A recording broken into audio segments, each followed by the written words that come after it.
Hello everyone, welcome to the Radaropus tutorial video series. आज की video में हम देखेंगे कि कैसे आप अपने रडारोपस सॉफ्टवेयर के डेटा का बैकअप क्रिएट कर सकते हैं। पहले जानते हैं क्यों जरूरी है आपको अपना बैकअप क्रिएट करना। बैकअप आपको आपके रडारोपस के इम्पोर्टेंट डेटा को सेफ रखने के लिए इम्पोर्टेंट है। सिचुएशंस के लिए आपके पास अपना बैकअप क्रिएट होना चाहिए। सडनली कभी आपका सॉफ्टवेयर क्रैश हो गया, सडनली कभी आपका सिस्टम क्रैश हो गया, या फिर आप अपने सॉफ्टवेयर को किसी दूसरे पीसी पर इंस्टॉल कर रहे हैं, तो इन सिचुएशंस के लिए आपको अपना रडारोपस का बैकअप डेटा क्रिएटेड होना जरूरी है। नोट, बैकअप डेटा क्रिएट करना एंटायरली यूजर की रिस्पॉन्सिबिलिटी है। आपको रिस्पॉन्सिबली अपनी बैकअप फाइल्स को क्रिएट करना है और उनको सही जगह पर सेफ रखना है। That is entirely up to the user, वो यूजर की रिस्पॉन्सिबिलिटी में आता है। अब देखते हैं बैकअप कैसे क्रिएट करना है सॉफ्टवेयर। बैकअप क्रिएट करने के लिए आपके पास दो ऑप्शंस हैं। जब भी आप अपना सॉफ्टवेयर क्लोज करते हैं तब भी आपके पास हमेशा ये बैकअप रिमाइंडर आता है जो कि आपको कहता है कि आप अपना इंपॉर्टेंट डेटा जो हम रेगुलरली सॉफ्टवेयर में मेंशन कर रहे हैं उसका आप बैकअप क्रिएट कर लीजिए। तो आप यहाँ से भी अपने बैकअप को क्रिएट कर सकते हैं। दूसरा ऑप्शन, आप अपने टूल्स में जाएंगे, टूल्स में जाके आप अपने डेटाबेस मैनेजमेंट में जाएंगे। डेटाबेस मैनेजमेंट में आप अपने बैकअप पर क्लिक करेंगे।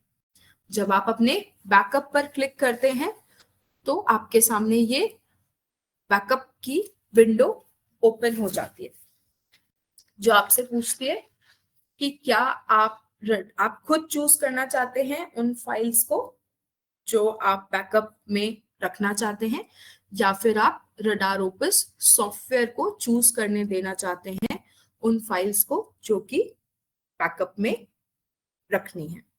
तो आपके पास ये दो ऑप्शंस हैं, आप दोनों में से कोई भी ऑप्शन सेलेक्ट कर सकते हैं। अगर आप सेलेक्ट कर रहे हैं लेट रडारोपस चूज फॉर मी, तो रडारोपस सॉफ्टवेयर आपके सभी डेटा का, जैसे कि एडोनिस के जो भी एडिशंस होंगे, पेशेंट की files, analysis, queries, document mixes, जो भी आपने अपने सॉफ्टवेयर में क्रिएट किया है या सेव किया है, वो सब रडारोपस सॉफ्टवेयर बैकअप क्रिएट करेगा। और अगर आप चूज कर रहे हैं लेट मी चूज, तो आपको केयरफुली यहाँ से सिलेक्ट करना है किन चीजों का आप बैकअप क्रिएट करना चाहते हैं, जैसे patients and accounts, analysis, additions, preferences, bookmarks, personal documents, dictionaries. तो प्लीज इस डेटा को आप केयरफुली चूज कीजिए। आप जिस डेटा को सेव करेंगे, चूज करेंगे, वही आपका बैकअप में जाएगा, अदरवाइज आप वो डेटा को लूज कर सकते हैं। तो केयरफुली चूज करना है आपको अपने डेटा को जिसको आप बैकअप करना चाहते हैं। नेक्स्ट आपके पास क्वेश्चन आता है, please remind me to backup my data. कब आपको रिमाइंड किया जाए कि आप अपना बैकअप डेटा क्रिएट करना चाहते हैं। तो आपके पास ये ऑप्शंस हैं, आप उन ऑप्शंस में से चूज कर सकते हैं। रिकमेंड किया जाता है कि आप एवरीडे चूज कीजिए, जिससे कि एवरीडे आप अपने सिस्टम में अपने डेटा का बैकअप क्रिएट कर पाए। आप यहाँ पर नेक्स्ट पर क्लिक करेंगे। नेक्स्ट पर जब आप क्लिक करते हैं तो आपके पास दूसरा ऑप्शन आता है कि आप कहाँ पर अपना ये बैकअप डेटा को सेव करना चाहते हैं। आपके सामने ये डेस्टिनेशन फोल्डर का ऑप्शन आता है। आप ब्राउज करके अपने फोल्डर को, अपनी ड्राइव को सेलेक्ट कर सकते हैं।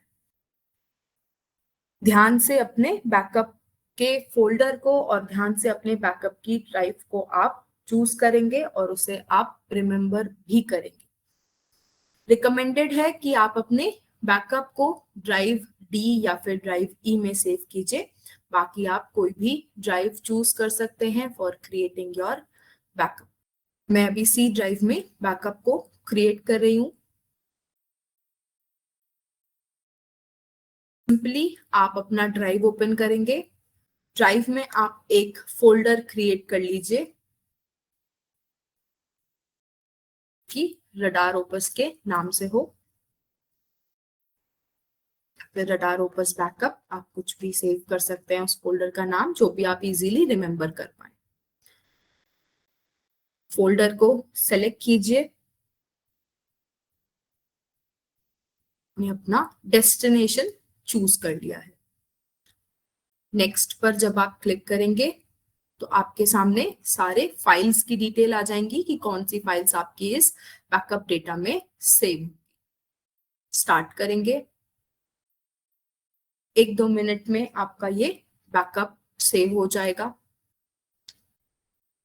क्लोज करके आपका ये बैकअप क्रिएट हो गया। अब जब आपको अपनी बैकअप फाइल को व्यू करना है तो आप अपने सिस्टम में या फिर अपने पीसी में मूव करेंगे जहां पर आपने अपने बैकअप फाइल को क्रिएट किया है। तो मैंने device drive C, radar opus backup, और यहाँ पे आप अपने फाइल को देख सकते हैं। रडार ओपस बैकअप की फाइल हमेशा रडार ओपस बैकअप के नाम से होगी और उसके आगे आप उसकी डेट और उसका टाइम भी व्यू कर सकते हैं। तो अभी हम देख रहे हैं 2024 जुलाई 19 12:06। इस तरीके से हमेशा डिस्क्रिप्टिव फाइल सेव होती है रडार ओपस बैकअप की। आप इसके प्रॉपर्टीज में जाकर इसका साइज भी चेक कर सकते हैं। अप्रोक्सीमेटली सारी ही बैकअप की फाइल्स जो आप क्रिएट करेंगे वो अबाउट 2 MB से ऊपर होनी चाहिए। अगर वो उससे छोटी फाइल क्रिएट हो रही है तो आप दोबारा रीचेक करके अपना बैकअप दोबारा से केयरफुली सेलेक्ट करके केयरफुली क्रिएट कर लीजिए, बिकॉज उतनी छोटी फाइल में भी हो सकता है आपका बैकअप प्रॉपरली क्रिएट ना हुआ हो। इस तरीके से आप अपने बैकअप को क्रिएट कर सकते हैं अपने सिस्टम में, अपने सॉफ्टवेयर से।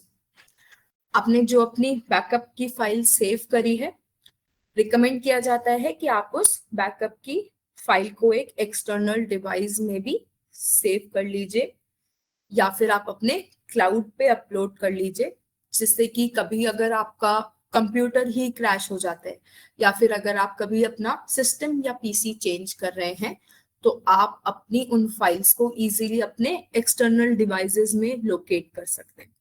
इससे आप हमेशा अपने एक डिजास्टर से बचे रहेंगे कि आपका सारा पेशेंट और इम्पोर्टेंट डेटा जो भी आपने अपने सॉफ्टवेयर में क्रिएट किया है वो आपका कभी लूज नहीं होगा अगर आप अपने एक्सटर्नल डिवाइस में भी अपनी उस फाइल को सेव रखते हैं। तो ये एक जनरल इशू आता है कि हम डेली बैकअप फाइल क्रिएट करेंगे तो डेली वो फाइल रोज रोज के एक फोल्डर से हमारी ड्राइव का स्पेस फुल हो जाएगा। ऐसे बहुत सारे डॉक्टर्स का ये जनरल इशू आता है।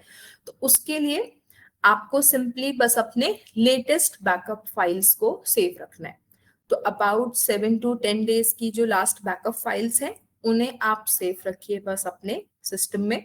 बाकी जितने ओल्ड फोल्डर्स हैं उन्हें आप डिलीट कर सकते हैं, तो वो आपके कंप्यूटर के स्पेस को फ्री कर देगा। जो लास्ट लेटेस्ट 7 to 10 डेज का आपका बैकअप फाइल्स होंगी उसी में आपके सारा डेटा सेव रहेगा, तो उससे ज्यादा एक्स्ट्रा फाइल्स को सेव रख के कोई नीड नहीं है, आप उन्हें डिलीट भी कर सकते हैं। So, इस तरीके से आप अपने सॉफ्टवेयर में बैकअप को क्रिएट कर पाएंगे और उसे अपने सिस्टम में सेव रख पाएंगे, जिससे कि आप कभी भी अपने इंपॉर्टेंट डेटा को लूज ना करें। Thank you.